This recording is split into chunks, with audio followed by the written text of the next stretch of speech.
The road stretches ahead like a promise of new perils. Karna hums with quiet energy, the group settling into a rhythm of uncertainty. Calisto, a hollow shell of his former self, fades into the backdrop as Volke delves into the legend of the Typhon Beast. A creature so colossal that Hydra Gorge itself was crafted to hold its wrath. Foreshadowing looms as whispers of the Abyssal Hells and canyons carved by the ancient strife weave into the air. Meanwhile, Zaxis mourns the firepower he no longer commands, and Lynus wrestles with his fate, a choice between provoking Hexa and enduring a healthy yet haunted life. The team inches closer to the rocky wastes where secrets, shadows, and sinberries blur the lines between redemption and ruin. As past crimes collide with corrupted magic, the cost of memory becomes a question only time can answer. Well, welcome back to the Frith Guild podcast. I'm your host, Eric. And I'm co-host, Scott. And today we'll be getting into chapters 26 through 30 of Master Arcanist, nearing kind of that halfway point in our book. And before we get into today's episode, we always appreciate if anybody can reach out, like, share, subscribe, all that fun stuff for us. Do also want to mention that we're going to have Jason Cordoza as our interview to sit down with next week. So we'll be talking with him. He's a 2024 winner of the Imagine Award for Best Urban Fantasy, which is Monster Hunter Memoirs Fever. And he wrote that with Larry Correa and published by Bain Book, along with finalists for the Chicks with Tank Tops, I believe is the name of the book. I'll put it here to show exactly the book that I'm speaking of. It looks pretty awesome. And then do remember we have Dragon Con nominations. The deadline is July 19th, but please do not wait. Let's get those nominations in. Let's get Shammy to the Dragon Con and let's get her that done. Whoa. And with that, we're going to get in today's chapter 26, The Legend of the Typhon Beast. So we're back on the road, taking a trip on top of Karna. I imagine Volke's got like the best seat because he's sitting on the main, and everybody else is just like, I'm trying not to get sick. I've always pictured, like, does somebody have to ride on the tail that, like, wiggles back and forth the whole time? Or do they all get to be, like, far enough up that they're, off the ground at least and not sidewindering? I hope so. I imagine Raisin being on the tail, just hating life back there. It's the only place he fits. Right. Can't climb up high enough to get up any further. So everybody's kind of chilling, relaxing on TK while he's taking us towards Regal Heights. We notice that Calisto is definitely becoming just a husk of himself, of his former self, without being bonded anymore. And Volke decides this is the perfect opportunity for him to be able to read through some of the books that he was given by Guildmaster Eventide about the Typhon Beast. We realize that there's only one actual story or poem, I guess. I'm not sure exactly what you would call it. Short story about the Typhon Beast. And he kind of elaborates that Hydra Gorge was made by the first warlord to trap the Typhon Beast because they were just having at it.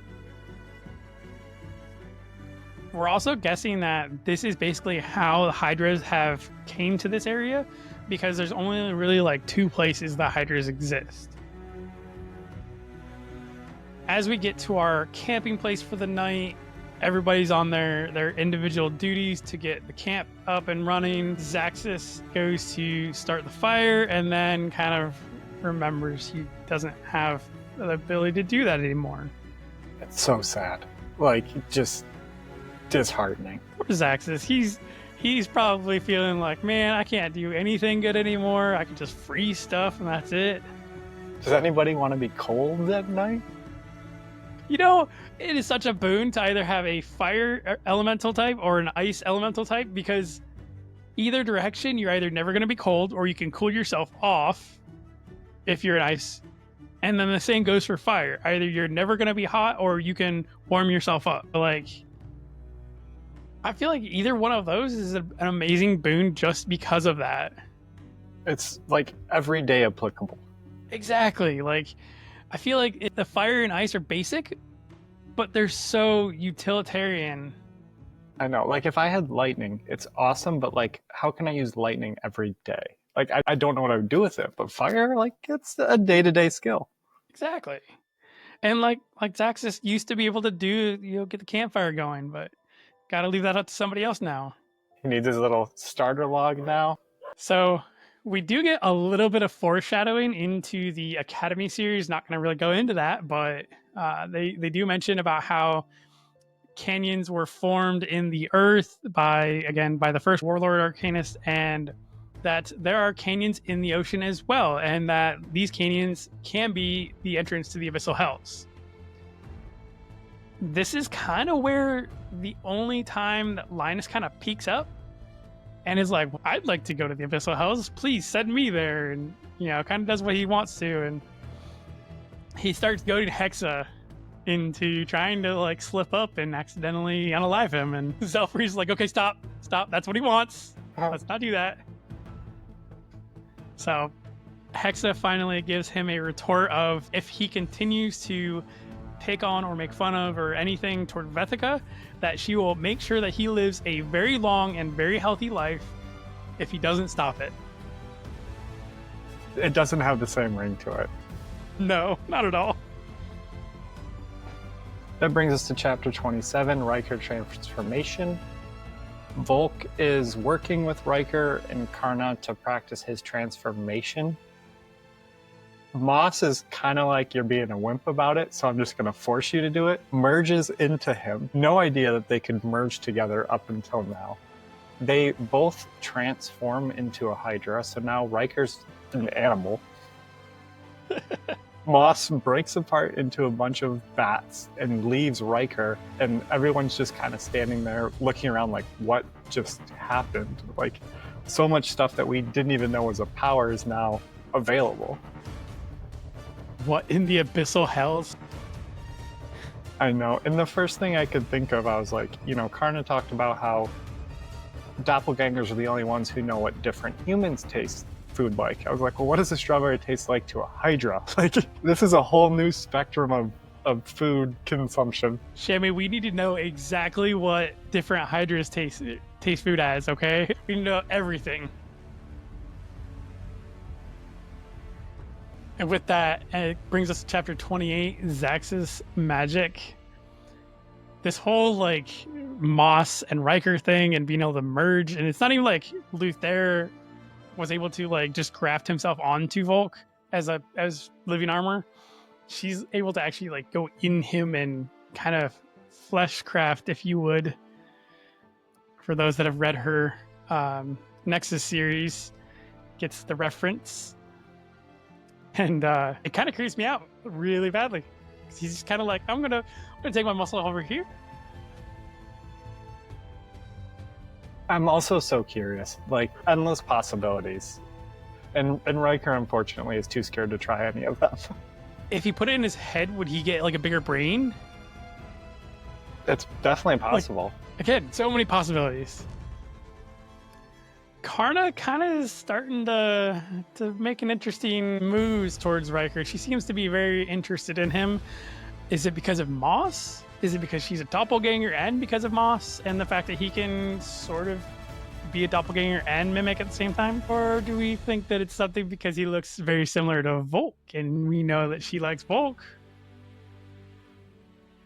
I definitely debated those two options very heavily.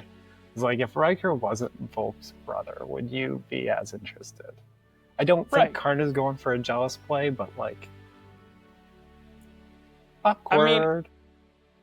I mean, it would be a win-win for everybody. Because Volke got Eviana, Karna would have Ryker. I'm going to say that in that order specifically. Zelfree does mention that they are getting very close to where their detour is and that they're going to go to the rocky wastes that are past the Shrieking Peaks. Because that's not ominous at all. Zaxis has a little scene with Volke by the river, and that Zaxis doesn't want any help from Volke. And I'm kind of confused with this. Volke does a very good job at approaching it and was like, look, I understand. Luther did the same, went through the same thing with Luther. it sucks. Like, let me at least help you get up to speed so that way you're not wasting all the time that I had to in order to learn your magics. And this whole time, Zaxis is just being all Mr. Broody Pants. And he basically, I want to have like a permanent sign that says 10-minute limit to brood. And I'm going to put the meme up right there to so that everybody understands what I'm saying. And this is also just not the time to refuse help from somebody as a God Arcanist. I don't know if this is like, again, going back to the original competitions with Volke back when they first became Arcanists or before they became Arcanists. But like, come on, dude, you need to get this moving on here. And Zaxis even went as far as to say that essentially him learning his magic is basically like learning about making love. And I don't think I ever want to hear that expression out of his mouth again.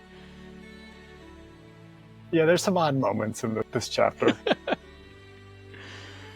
I have a feeling there was a moment of Volke just being like, it just flashing through Volke's mind of Zaxis and Ilya, and just one of those like, just as fast as it came in, it left because he's like, I don't want to think about that.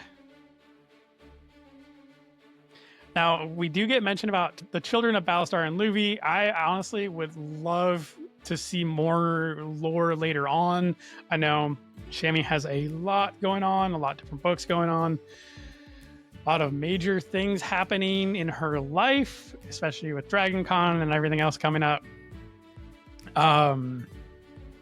So at some point, I hope that we get a little bit more lore about it, or we can work with her on that. And then finally, Calisto kind of just mysteriously decides to walk off in the middle of the night when Volke's on patrol, and we kind of end this chapter with Volke confronting Calisto. Chapter 29 is Callisto's Secrets. Volke has a suspicion that Calisto wants to hurt Zelfree, which makes sense. Zelfree killed Hellion. Callisto actually takes the blame on himself, which I really appreciated, and essentially is like, I brought Hellion into this. Like, I went into a battle with God Arcanist with Hellion. Like, that's putting Hellion at risk, and that's on me. None of my crew was really there. Like, I did not have to be there, but that's my choice, which I was not expecting, but really appreciated. It was really introspective, and I think for Calisto not to put that on Zelfree when that's the easy one to blame really just says a lot about how he views the situation, and probably also says a lot about why he's struggling so much. Like, yeah, you not only lost your best friend, you lost all your magical powers, but you feel responsible because you're the one that put them in that situation. I think the main thing is just losing Hellion in general. Like, as a friend, probably as that companion, powers can be secondary to everything. But I think just losing Hellion in general. Yeah, because we don't know Zelfree and Callisto's exact age, but they're estimated at hundreds of years old. Like, this has been your best friend for centuries, not just like a few years in elementary school. Like, they are full companions. Calisto does try and bait Volke into killing him, so Callisto's really, really doubling down on this, like, I'm gonna get one of these warriors to snap and slit my throat, and then I can go to the Abyssal Hells. Volke ends up realizing what Callisto's trying to do, and he also realizes that Calisto views death as a way to kind of escape his sins. He has this thought that for Calisto, essentially, he's been ready to die for a while, but he's just waiting for somebody to actually be able to kill him, and there hasn't been somebody who's been able to kill him in centuries. So he's just going and doing crazier stuff until he can meet his end. We do get another glimpse into Zaxis trying his magic. He's slowly getting the hang of things. He's making ice sculptures, essentially, with little in the grass, making little phoenixes. And then we do finally have Calisto providing information. Obviously, he worked with the Autarch for a very long time, and he says, hey, yeah, that light that went off, the God Arcanist, that's probably the Autarch fighting with the Abyssal Kraken. So you need to be on your lookout, because that's probably coming for you pretty soon.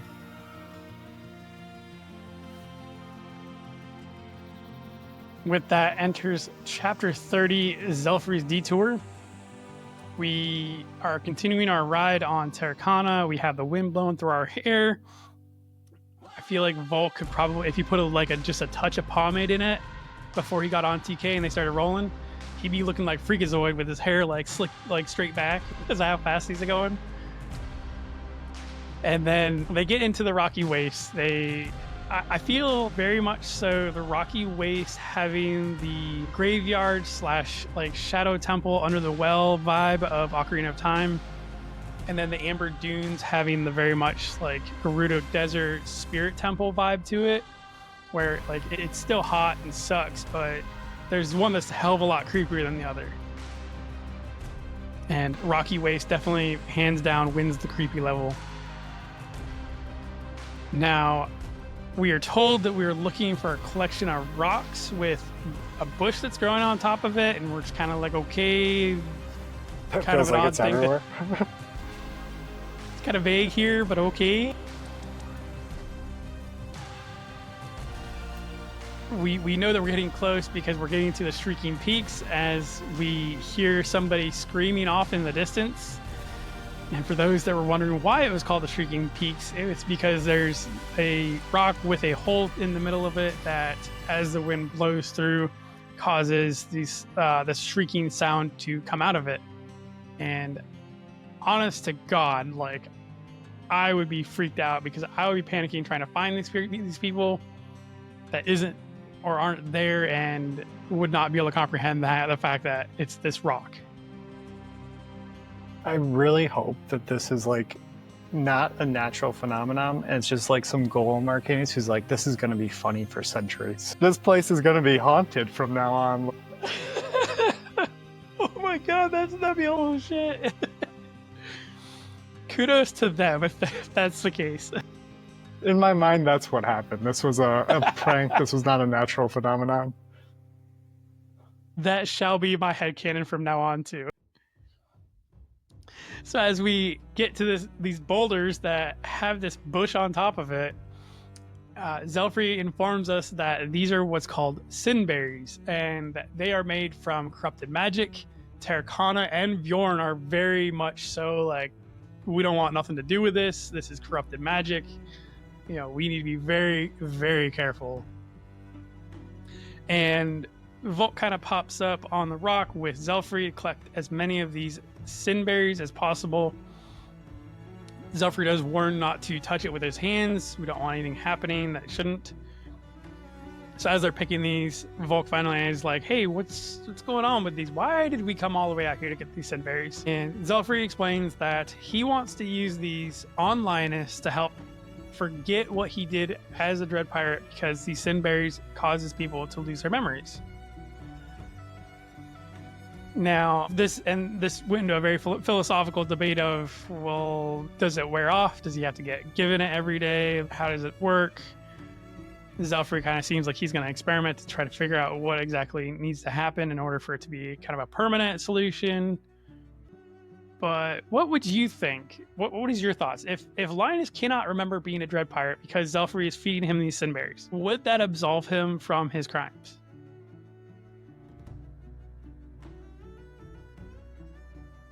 Like, it's such a difficult question because, you know, he doesn't remember it, so he doesn't know what he did bad, but at the same time, like, he still did it. Yeah, the crime still happened, and if you're on the receiving end of the crime, you're looking for justice, even if he can't be brought to it. But is it a lighter sentence? Does, like, it help at all that he doesn't now hate himself and maybe can go on to be a productive memory of society? You know, very, very interesting rope to walk. Now, I know we always ask Shammy for her input as far as what she, as an author, would say.